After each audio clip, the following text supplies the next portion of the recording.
En ce qui concerne le nettoyage de la GEP, il doit être réalisé une fois par jour. Il suffit de passer une compresse, éventuellement avec de l'eau savonneuse, puis bien sécher au pourtour. Il n'y a pas besoin d'utiliser de désinfectant ou de choses comme ça.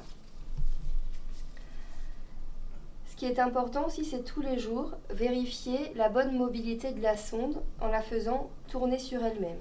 Donc ici, c'est un bouton de Mickey, mais avec une sonde, c'est exactement la même chose. Il faut pouvoir la mobiliser et la bouger. Le bouton de Mickey ou la sonde sont retenus par le même principe, c'est-à-dire que l'extrémité qui se situe dans l'estomac est retenue par un ballonnet qui est gonflé. Ce ballonnet est gonflé avec de l'eau distillée ou de l'eau stérile. Il faut éviter d'utiliser de l'eau PPI ou du sérum physiologique qui peuvent endommager le ballonnet. Chaque semaine, il conviendra de vérifier que le ballonnet est toujours gonflé suffisamment. Pour ça, vous devez savoir quel est le volume qu'il doit contenir. Là, vous pouvez donc voir, il reste 4 ml dans le ballon. On va pouvoir corriger ça et passer plutôt sur du 5 ml, ce qui est plutôt préférable dans ce cas.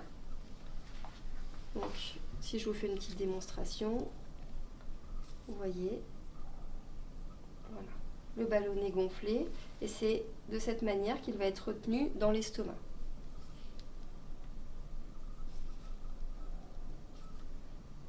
Donc, ballonnet dégonflé,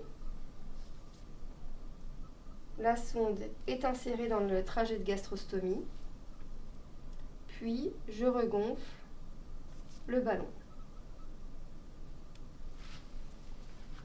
Et là, la sonde est bien en place, est bien retenue et il n'y a pas de problème particulier.